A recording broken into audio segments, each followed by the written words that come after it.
Hey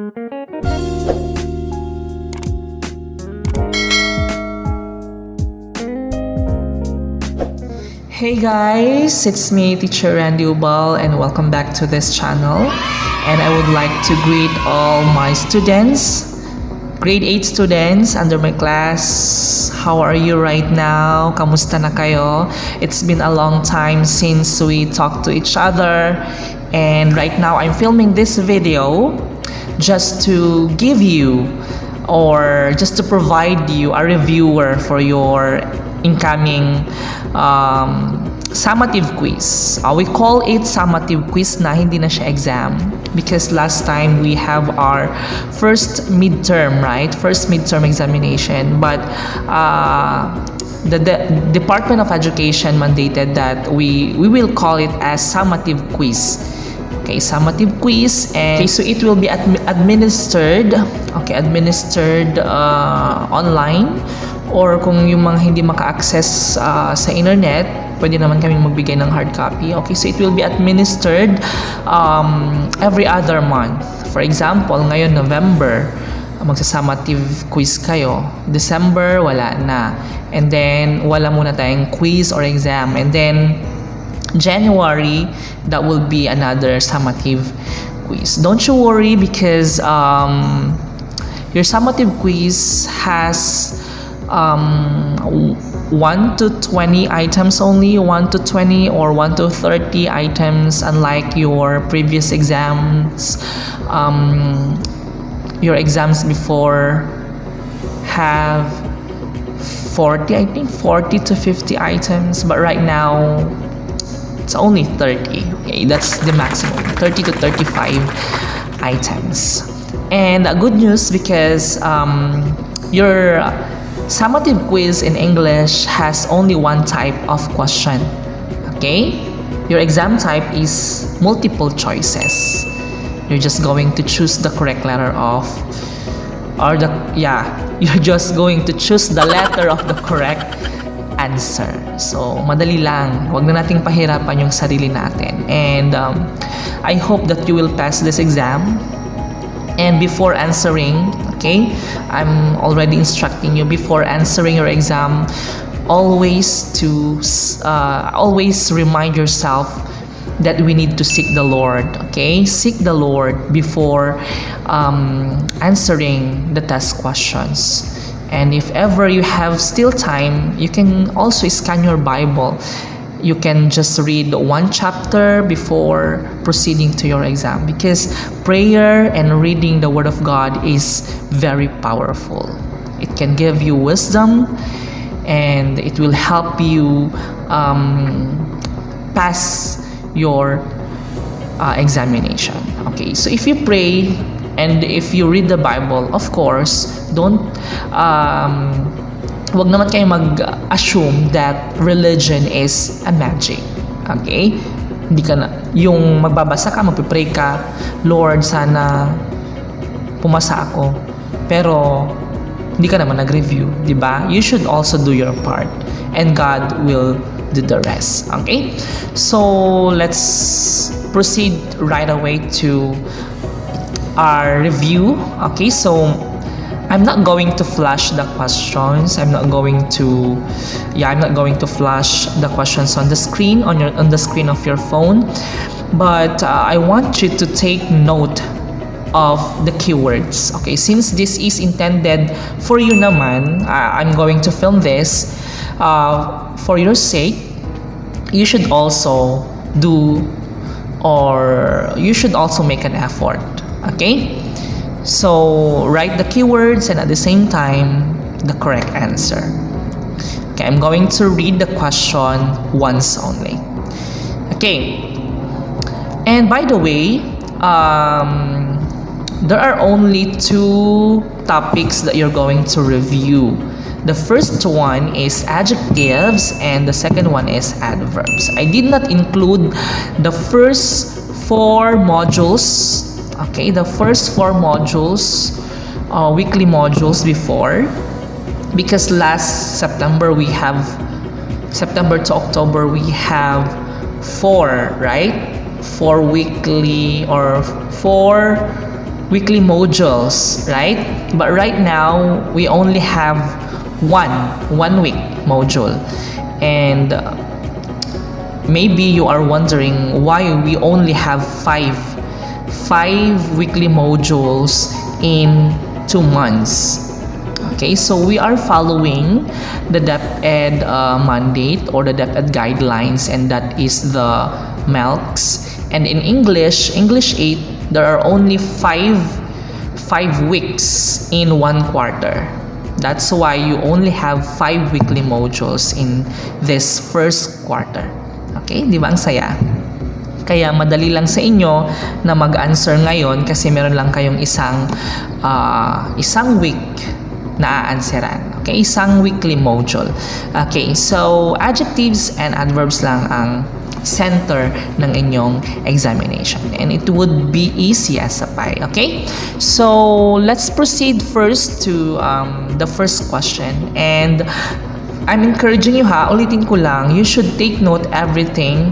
You should take note everything, and at the same time the keywords and the correct answers, because you know our LMS or our learning management system will randomly, okay, arrange the questions. Para siyang may set A, set B, something like that. Magkakaiba kayo, kaya hindi kayo pwedeng magkopyahan, just like before. Okay, let's proceed right away to the first question. Ang dami-daming mga set. Okay. Number 1, which word is an adjective? A, after. B, pretty. C, taste. D, on. The correct answer is pretty. Okay, number 2. How many adjectives are there in this sentence? I thought the film was very long and boring. A, 1 adjective only. B, 2 adjectives. 3, letter C, 3 adjectives. And letter D, 4 adjectives. I thought the film was very long and boring. Okay, the correct answer is 2. The adjectives in the sentence are long and boring. Number 3, how many adjectives are there in this sentence? I need to find a new car that is less expensive to run than my old one. A, 1, B, 2, 3, or C, 3, 4, D, 4. Okay, I repeat the sentence. I need to find a new car that is less expensive to run than my old one. Okay, the correct answer is 3. We have new, we have less expensive, and old. Okay, so there are 3 adjectives in the sentence. Number 4, I can't afford that coat. I need to find a blank one. A, black. B, cheaper. C, fashionable.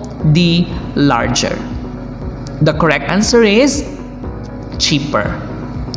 I can't afford, sabi niya, diba? I can't afford that coat. So, ibig sabihin, mahal. I need to find a cheaper one. Okay? Number 5, he drives a bright red sports car. It's very blank. A, wild. B, shallow. C, fast.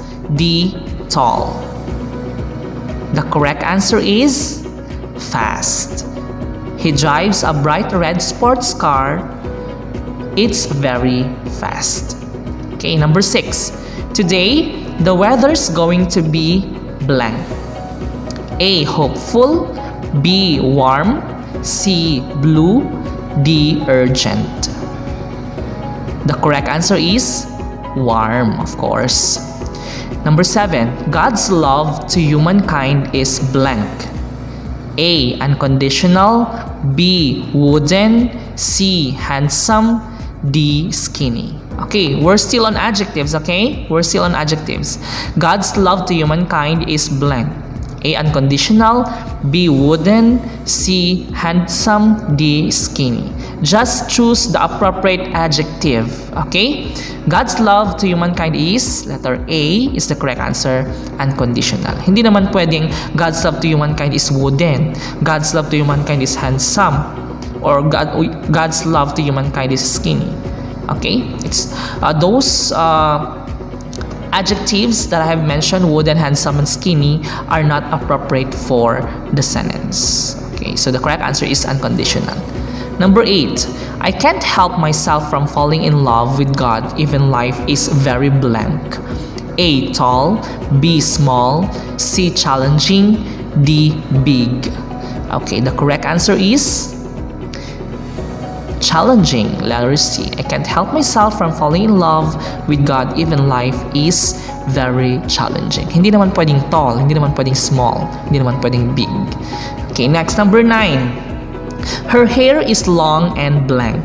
Okay, we're talking about hair.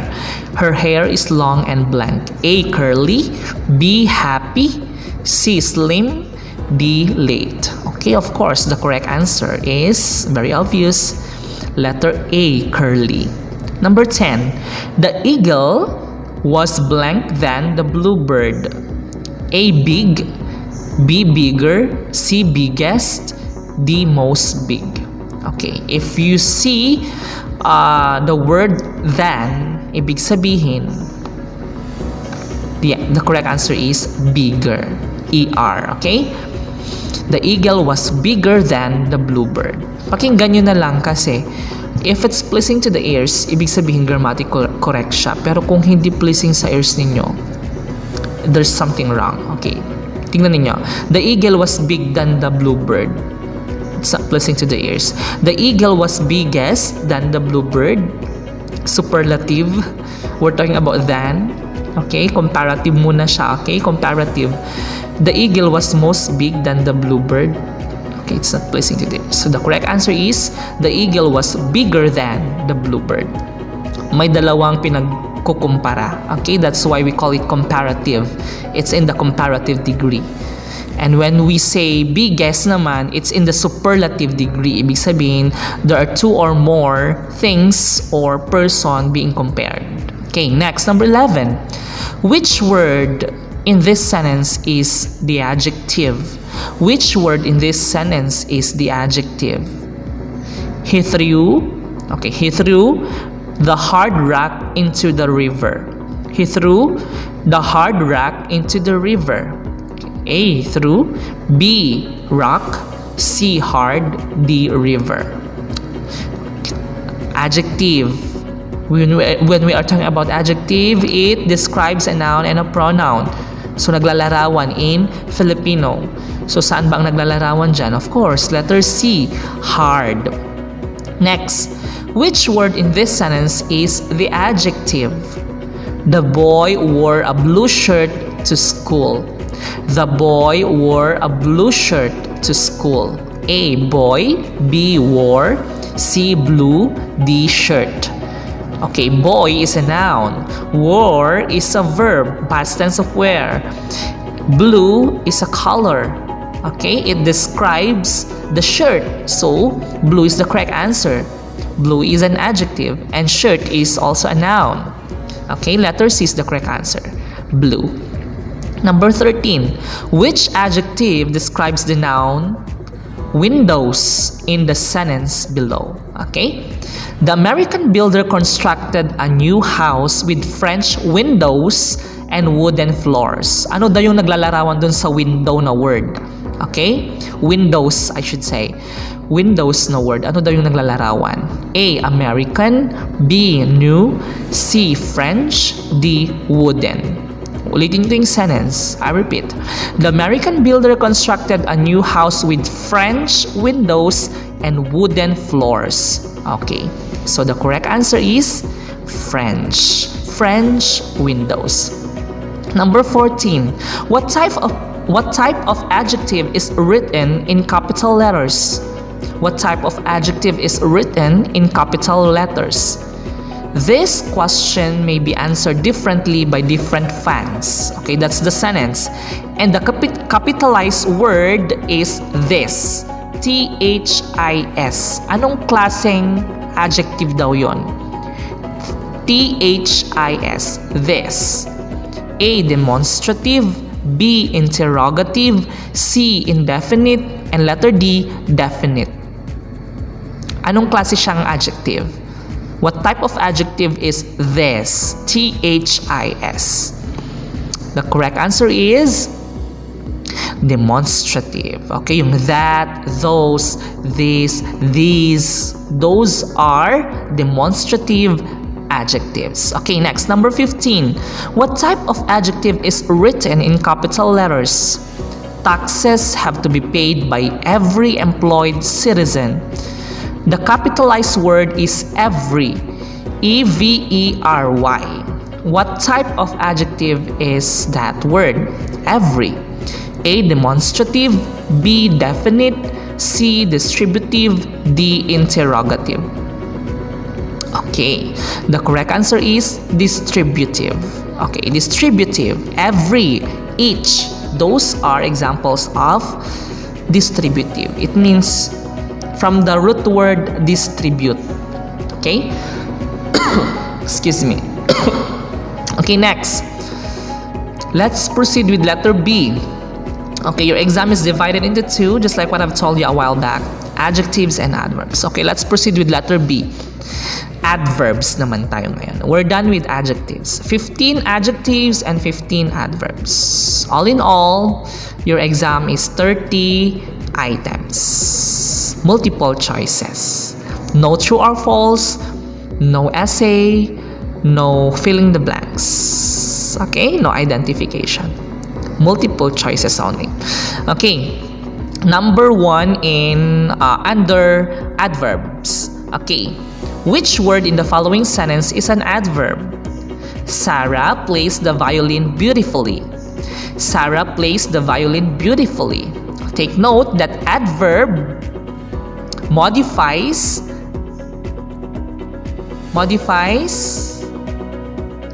a verb, adjective, and other adverbs. Okay, kala ko nakalimutan nyo na.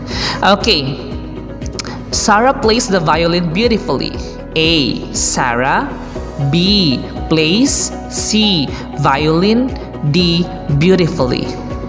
Okay, Sarah plays the violin beautifully. The correct answer is beautifully. Okay, next, number 2. Which of these sentences does not contain an adverb? Which of these sentences does not contain an adverb? A. The child ran happily towards his mother.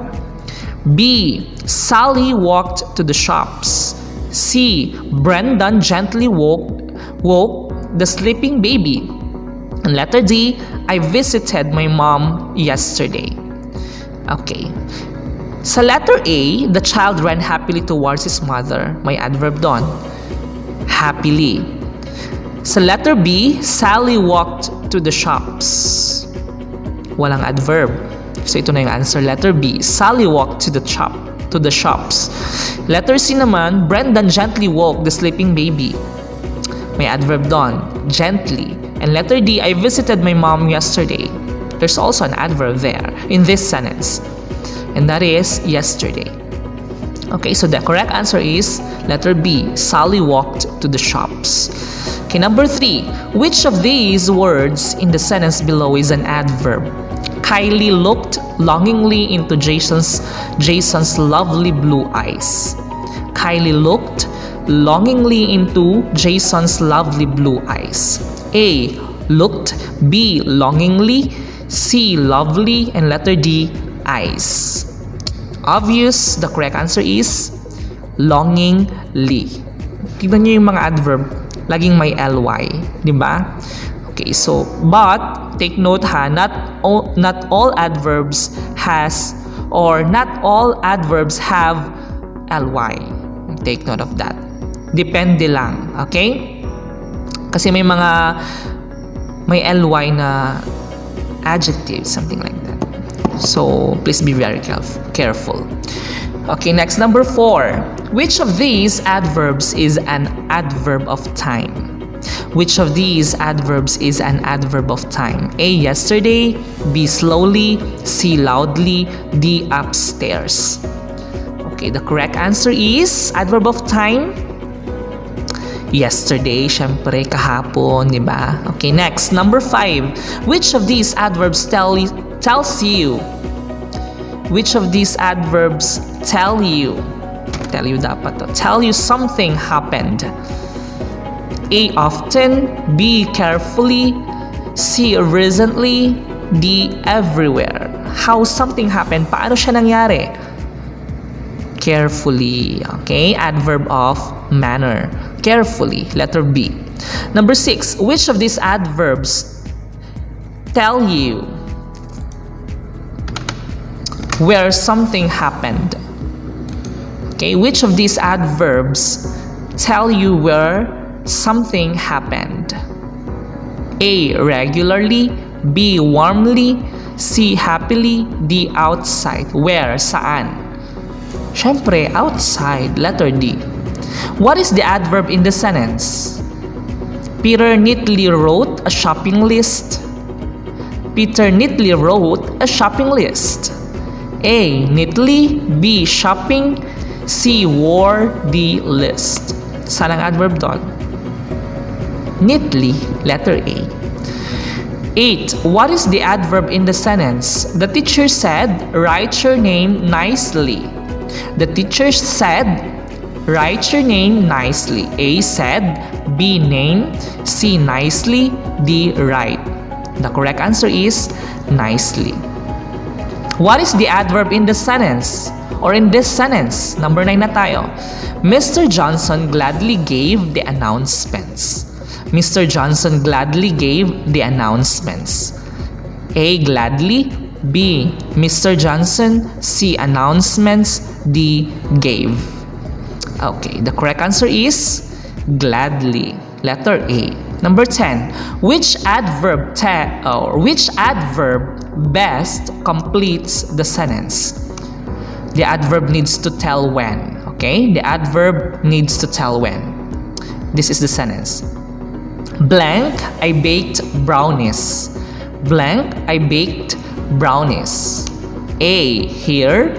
B. Wisely. C. Quickly. D. Yesterday. Take note, the adverb needs to tell when. Kailan. Okay, so ano ba?